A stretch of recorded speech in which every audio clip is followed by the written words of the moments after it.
नमस्कार, आप देख रहे हैं राष्ट्र प्रथम और मैं हूं आपके साथ हिमानी। नजर करते हैं स्पीड न्यूज पर।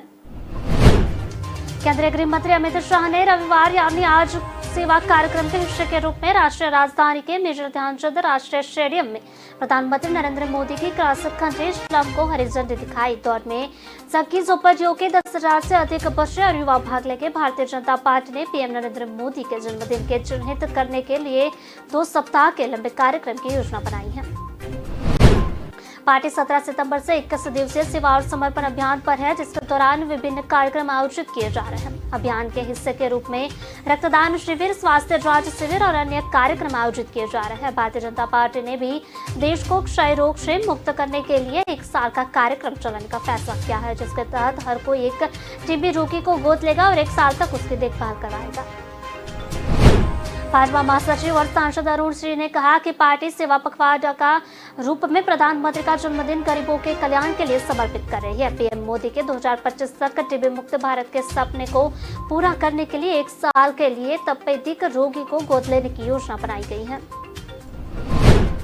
उत्सव 3 श्रेणियों में किया जा रहा है। सबसे पहले सेवा, जिसमें स्वास्थ्य शिविर, रक्तदान शिविर, टीकाकरण केंद्र आदि शामिल है। हमारे कार्यकर्ता इन शिविरों में बूथों पर होंगे ताकि लोगों को उनकी बूस्टर खुराक और स्वास्थ्य जांच कराने में मदद मिल सके। पार्टी इस अवसर पर वृक्षारोपण के साथ स्वास्थ्य अभियान भी चला रही है। भाजपा नेता और कार्यकर्ता 1 साल तक एक मरीज को गोद लेंगे और उनके स्वास्थ्य और जरूरतों की नियमित जाँच करवाएंगे। प्रधानमंत्री नरेंद्र मोदी के जन्मदिन के अवसर पर भारतीय जनता पार्टी के अध्यक्ष जेपी नड्डा ने बचपन से लेकर राष्ट्र के नेता बनने तक के जीवन के विभिन्न पहलुओं पर एक प्रदर्शनी का उद्घाटन किया। नड्डा ने भाजपा मुख्यालय में आयोजित रक्तदान शिविर का भी शुभारंभ करवाया है। पार्टी अन्य राज्यों में भी इस तरह की प्रदर्शनियां और अभियान चला रही है। प्रधानमंत्री नरेंद्र मोदी ने अपने जन्मदिन पर मध्य प्रदेश के श्योपुर जिले के कुनो नेशनल पार्क में नामीबिया से लाए गए चीतों को रिहा किया। इससे पहले नामीबिया से 8 चीतों को वायुसेना के विशेष विमान से भारत भेजा गया था। सरकार का कहना है कि यहाँ चीतों के आने से क्षेत्र में पर्यटन बढ़ेगा, लेकिन चीतों के शोर से बीच एक काले सच को दबाया जा रहा है। जंगल और अभ्यारण्य में जहाँ नामीबिया से लाए गए चीते रहेंगे, आसपास के गाँव में गंभीर कुपोषण और अत्यधिक गरीबी है। खबर मिली है कि चीतों के आने से इलाके में बड़ा बदलाव आएगा। यह सच है कि परिवर्तन हो सकता है, लेकिन जैसे कि वन्यजीव विशेषज्ञों का कहना है कि इन परिवर्तनों को होने में लगभग 20 से 25 साल लगेंगे। इस बदलाव तब आया जाएगा जब इन जंगलों में चीतों की बड़ी आबादी होगी और पर्यटक इन्हें देखने आएंगे। श्योपुर जिले में 21,000 से अधिक बच्चे कुपोषण के शिकार है। यह आंकड़ा मध्य प्रदेश सरकार ने विधानसभा में एक प्रश्न के लिखित उत्तर में दिया है। 2 हफ्ते पहले इस जिले में कुपोषण के कारण एक बच्चे की मौत हो गई थी। अधिकारियों ने मांग की कि 5 साल से अधिक उम्र के बच्चों की सूची से हटा दिया जाए और कुपोषण को कागज पर मिटा दिया जाए। बातचीत में काकरान गांव के लोगों ने बताया कि रोजगार नहीं है, लेकिन घोर गरीबी है। बच्चे कुपोषित है। यहाँ पूछे जाने पर क्या यहाँ के जंगल में छोड़े जा रहे चीतों से आपका कोई भला होगा, तो गांव वालों ने बताया कि हमें चीतों से कुछ नहीं मिलेगा, इससे हमारी स्थिति पर कोई फर्क नहीं पड़ेगा। अखिल भारतीय आयुर्वेदिक संस्थान के फैकल्टीज एसोसिएशन ऑफ एम्स ने इस संबंध में केंद्रीय स्वास्थ्य मंत्री मनसुख मांडविया को पत्र लिखकर एम्स दिल्ली का नाम बदलने का प्रस्ताव पर चिंता व्यक्त की है। गौरतलब है कि केंद्र सरकार ने अगस्त में दिल्ली समेत देश में 23 एम्स का नाम स्थानीय नायकों, स्वातंत्र सेनानियों और ऐतिहासिक घटनाओं के या इलाकों के स्मारकों के नाम पर रखने का प्रस्ताव रखा था। मनसुख मांडविया को भेजे गए पत्र में एम्स ने कहा कि एम्स दिल्ली की स्थापना 1956 में चिकित्सा, शिक्षा, अनुसंधान और रोगी देखभाल के मिशन और स्नान से जुड़ी एक पहचान के साथ हुई है। एसोसिएशन के मुताबिक अगर नाम बदला गया तो देश विदेश में संगठन की पहचान भी खत्म हो जाएगी। कुछ हफ्ते पहले एम्स ने अपने सभी सदस्यों को पत्र लिखा और उनसे इस मामले पर अपने विचार प्रस्तुत करने को कहा। इस जवाब में सदस्यों ने एम्स दिल्ली का नाम बदलने की इस चर्चा का विरोध भी किया। एम्स ने पत्र में कहा कि यदि प्रस्ताव स्वीकार कर लिया जाए तो इससे प्रतिष्ठित चिकित्सा संस्थान की प्रतिष्ठा को भारी नुकसान होगा और मनोबल भी टूटेगा। इटली में नए प्रधानमंत्री के लिए 25 सितंबर को चुनाव होने वाला है। प्रतर साफ इटली की नेता जॉर्जिया मेलोनी ने अपने राष्ट्रवादी एजेंडे को विरोधियों से भारी बढ़त बना ली है। हालिया पोल में जॉर्जिया के वोट बढ़कर 40% हो गए हैं, जबकि लगभग एक पखवाड़े पहले ये 25% था। जॉर्जिया के विरोध में चुनाव लड़ रहे डेमोक्रेटिक पार्टी का गठबंधन 28% वोटों के साथ दूसरे नंबर पर पिछड़ रहा है। जॉर्जिया मेलोनी की जीत करीब करीब तय मानी जा रही है। यदि जॉर्जिया मेलोनी चुनाव जीतती है तो वह इटली की पहली महिला प्रधानमंत्री होगी। जॉर्जिया की पार्टी इटली के तानाशाह रहे मुसोलिनी का समर्थक है।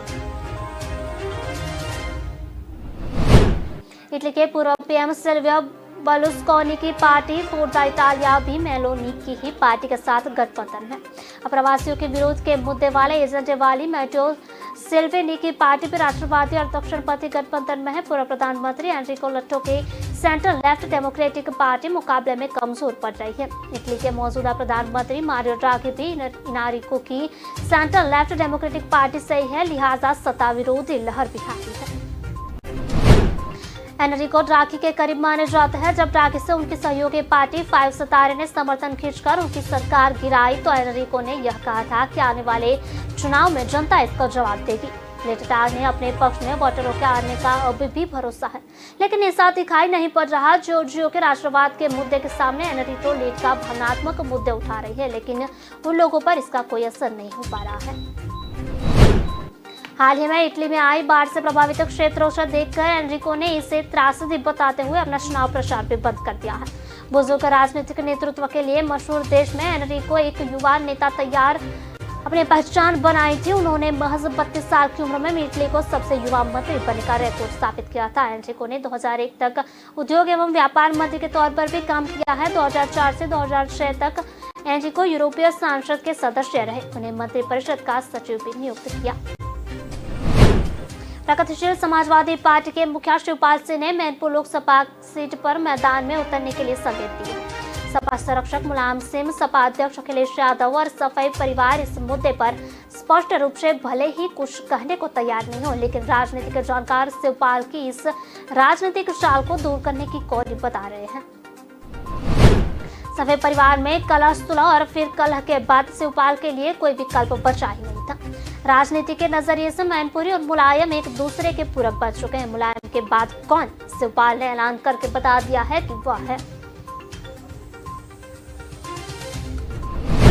मुलायम सिंह की सियासी जमीन पर अपना दाव भी चला दिया है। तौर तरीका भी मुलायम सिंह का ही अपना रहे हैं। मैनपुरी में जो मुलायम के हैं उन्हें अपना बना रहे हैं। विधानसभा चुनाव के बाद आधा दर्जन से ज्यादा विभिन्न अवसरों पर यहां आ चुके हैं। हालांकि सपा अध्यक्ष अखिलेश यादव महज 3 बार ही मैनपुरी में आए हैं।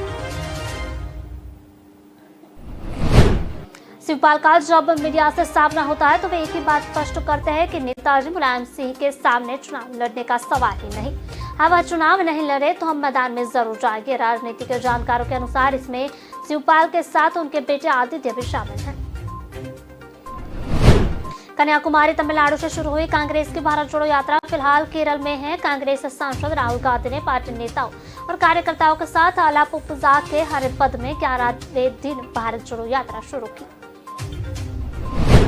200 किलोमीटर पूरा करने के बाद कांग्रेस नेताओं ने रविवार सुबह हरिपद से यात्रा केरल चरण को फिर शुरू कर दिया है। पदयात्रा पुल के श्री कुरुतु भगवती मंदिर में रुकेगी। यात्रा शाम को जीटी मेडिकल कॉलेज एवं अस्पताल वंदरम में रुकेगी। कन्याकुमारी से कश्मीर तक का 3500 किलोमीटर का मार्च 150 दिन में पूरा होगा। 12 राज्यों के कवर करेगा। केरल से यात्रा अगले 18 दिनों के लिए राज्य में गुजरेगी। 30 सितंबर को कर्नाटक पहुंचेगी। बता दें कि 20 लोकसभा सीटों वाले केरल के राष्ट्रीय राजनीति में वैसी अहमियत नहीं जैसी अधिक सीटों वाले उत्तर प्रदेश, महाराष्ट्र, बंगाल आदि है। यहाँ यात्रा चुनाव वाले राज्यों हिमाचल और गुजरात से भी नहीं गुजर रही। यात्रा पूरी हो जाने के बाद उसका दूसरा चरण गुजरात से शुरू होगा। इसका अर्थ है कि यह काम करीब 5 माह बाद होगा। भारत जोड़ो यात्रा केरल में तो 18 दिन रहेगी, लेकिन 80 सीटों वाले उत्तर प्रदेश में 4 या 5 दिन रहेगी। यूनिवर्सिटी के हॉस्टल में एक छात्रा रोजाना हॉस्टल में रहने वाली लड़कियों के वीडियो बनाती थी। वहां उठ के कपड़े बदलने या फिर नहाने के समय ये वीडियो बनाती थी, जिसके बाद वह अपने दोस्त को भेजती। लड़कियां कुछ दिनों से उसे नोटिस कर रही थी, लेकिन शनिवार को लड़कियों ने उसे रंगे हाथ पकड़ लिया। मोहाली की भी नामी निजी यूनिवर्सिटी में शनिवार देर रात उस समय माहौल तनावपूर्ण रहा, जब हॉस्टल में रही एक छात्र ने अन्य छात्राओं के अश्लील वीडियो बनाकर शिमला में बैठे दोस्त के माध्यम को सोशल मीडिया पर वायरल कर दिया। जैसे ही छात्रों को पता चला तो यूनिवर्सिटी में हड़कंप मच गया। छात्रों ने प्रदर्शन शुरू कर दिया और नारेबाजी शुरू हो गई। इसी बीच एक छात्रा को दिल का दौरा पड़ गया, जबकि कुछ की तबीयत बिगड़ गई। मौके पर पुलिस ने पहुंचकर मोर्चा संभाल लिया। आरोपी छात्रा को पुलिस ने हिरासत में ले लिया है। हालांकि एसएसपी विवेक सोनी ने पूरे मामले का खंडन किया और कहा कि आरोपी लड़की ने केवल अपने ही वीडियो भेजे थे, किसी और लड़की के नहीं भेजे। कांड की सूचना मिलते ही पंजाब सरकार हरकत में आई है और आरोपियों को न बख्शने की बात कही है। पंजाब राज्य महिला आयोग ने छात्राओं के परिजनों को आश्वस्त करते हुए कहा कि इस मामले में न्याय होगा और इसी के साथ ही हॉस्टल के वार्डन से भी पूछताछ होगी। जानकारी के मुताबिक यूनिवर्सिटी के हॉस्टल में एक छात्रा रोजाना हॉस्टल में रहने वाली लड़कियों के वीडियो बनाती थी। वह उनके वीडियो अपने दोस्त को भेज रही थी। लड़कियां कुछ दिनों से उसे नोटिस कर रही थी और लेकिन शनिवार को लड़कियों के उसे रंगे हाथ पकड़ लिया। महाराष्ट्र में वेदांता फॉक्सकॉन डील को लेकर सियासी घमासान थमने का नाम ही नहीं ले रहा। देवेंद्र फडणवीस क्या गुजरात पाकिस्तान है?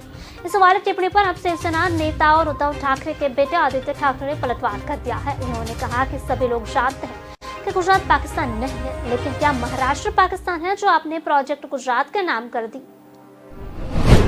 आदित्य ठाकरे ने बताया कि डील छीनने का काम राजनीतिक दबाव में हुआ है। बता दें कि आदित्य ठाकरे ने फडणवीस की उस टिप्पणी पर पलटवार किया है जिसमें उन्होंने कहा था कि क्या गुजरात पाकिस्तान है जो वहां प्रोजेक्ट लग जाने पर अपने शोर मचा रहे हैं। फडणवीस ने कहा था कि हम दोनों राज्य भाई भाई हैं, सभी राज्यों के बीच एक स्वस्थ प्रतियोगिता है। वेदांता फॉक्सकॉन डील के गुजरात में स्थापित होने की घोषणा के बाद शिवसेना, कांग्रेस और राष्ट्रवादी पार्टी कांग्रेस ने एकनाथ शिंदे फडणवीस सरकार पर लगातार हमला बोला है। यूनिट को पुणे के पास स्थापित होना था, लेकिन वेदांता फॉक्सकॉन ने 13 सितंबर को गुजरात सरकार के साथ एक आश्चर्यजनक कदम में समझौता ज्ञापन पर हस्ताक्षर किए, जिससे एक बड़ा राजनीतिक विवाद शुरू हो गया। बता दें कि भारतीय समूह वेदांता और ताइवान की electronics company Foxconn 1 lakh crore रुपए के निवेश के साथ गुजरात में देश का पहला सेमीकंडक्टर संयंत्र स्थापित करेगी। वेदांत फॉक्सकॉन के संयुक्त उद्यम के डिस्प्ले FAB विनिर्माण इकाई एवं असेंबलिंग और टेस्टिंग इकाई राज्य के अहमदाबाद जिले में 1000 एकड़ क्षेत्रफल में स्थापित की जाएगी। यूरोपियन यूनियन की दूसरी बड़ी कोर्ट ने गूगल पर $4 बिलियन का एंटी-डक्ट फाइन ठोका है और गूगल पर अपने प्रभुत्व का इस्तेमाल करते हुए प्रतिस्पर्धा को खत्म करने का आरोप लगाया था। कोर्ट ने माना कि गूगल ने एंटी सर्च लॉ को तोड़ा है। इससे ठीक पहले साउथ कोरिया में प्राइवेसी वायलेशन के मामले में लोमकोर्स ने अल्फाबेट और मेटा पर $71 मिलियन का संयुक्त जुर्माना लगाया था। जांच में पता चला था कि गूगल यूजर का डेटा एकत्र कर उसकी स्टडी कर रहा था और उनकी वेबसाइट के इस्तेमाल पर नजर रख रहा था। बीते कुछ सालों में गूगल पर अन्य बिग टेक ने दिग्गज और दुनिया भर में अपनी एकाधिकारी प्रथाओं को लेकर दबाव बढ़ाता है। भारत भी इन टेक्नोलॉजी फर्म्स के इंडस्ट्रीज और मोनोपोली वाले व्यवहार के खिलाफ कमर कसा दिख रहा है। इसके गूगल के लिए राह मुश्किल हो सकती है क्योंकि वह विश्व में विभिन्न हिस्सों में एक के बाद एक लड़ाई हार रहा है। रिपोर्ट के अनुसार इलेक्ट्रॉनिक्स और IT राज्य मंत्री राजीव चंद्रशेखर ग्लोबल इंडस्ट्रीज डाई में भारत के रोल और रिस्पांस के नेतृत्व कर रहे हैं। वह सोशल मीडिया प्लेटफॉर्म को उनके ऑपरेशन में ज्यादा पारदर्शी बनाने के फोकस पर रहे हैं। उत्तर भारत और संसद की मानसिकता पर उठाया सवाल। पुणे डॉक्टर संघ की ओर से आयोजित एक कार्यक्रम में दौरान शरद पवार ने लोकसभा और विधानसभाओं में महिलाओं और आरक्षण देने के मामले पर उत्तर भारत और सांसद की मानसिकता पर सवाल उठाया है। शरद पवार ने कहा कि उत्तर भारत और सांसद की मानसिकता अभी भी लोकसभा और विधानसभाओं में महिलाओं को आरक्षण देने के अनुकूल है। इस कार्यक्रम में पवार और उनकी बेटी एवं लोकसभा सांसद सुप्रिया सुले भी उपस्थित थे। लोकसभा और सभी विधानसभाओं में महिलाओं के लिए 33% सीटें आरक्षित करने की व्यवस्था करने वाले महिला आरक्षण विधेयक पर पूछे गए एक सवाल के जवाब में पवार ने कहा कि वह संसद में इस मुद्दे पर तब से बोल रहे हैं जब वह लोकसभा के कांग्रेस के सदस्य थे। उन्होंने कहा कि सांसद की मानसिकता विशेष रूप से उत्तर भारत के इस मुद्दे पर अनुकूल नहीं रही है। मुझे याद है कि जब मैं कांग्रेस में लोकसभा सांसद में था तब भी मैं संसद में महिलाओं के लिए आरक्षण के मुद्दे पर बात करता था। एक बार अपना भाषण पूरा करने के बाद मैं पीछे मुड़ा और देखा कि मेरी पार्टी के अधिकांश सांसद उठकर चले गए। इसका मतलब ये है कि मेरी पार्टी के लोगों के लिए भी इसे स्वीकार नहीं करना चाहते। नासा के मुताबिक RX-3 अगली बार मार्च में 2036 में धरती के पास से गुजरेगा। नासा ने 10 सितंबर को चेतावनी जारी कर बताया था कि इस महीने एक सप्ताह में 4 एस्टेरॉयड पृथ्वी के करीब आएंगे। इनमें से एक 2005 RX-3 है। पृथ्वी में करीब रविवार को एक विशाल एस्टेरॉयड गुजरेगा। यह स्टैच्यू ऑफ यूनिटी से लगभग 210 मीटर बड़ा है। नासा की प्रयोगशाला के अनुसार 2005 RX-3 नामक एस्टेरॉयड 62,000 किलोमीटर प्रति घंटे की रफ्तार से हमारे ग्रह की ओर बढ़ रहा है। स्पेस एजेंसी के मुताबिक यह एस्टेरॉयड करीब 17 साल पहले पृथ्वी के करीब गुजरा था और तब से लेकर अब तक नासा की जेट प्रोपल्सन लेबोरेटरी इस पर नजर बनाए हुए है। अमेरिकी स्पेस एजेंसी नासा इस महीने अंत में अपना डार्ट मिशन लॉन्च करने वाली है। इसके तहत नासा एस्टेरॉयड को टक्कर मारकर नष्ट करने की तैयारी कर रहा है। नासा के अंतरिक्ष यान 26 दिसंबर को करीब 7:14 पर इस मिशन को लॉन्च करने वाला है। भारतीय समय अनुसार 27 सितंबर सुबह 4:44 पर लॉन्च होगा।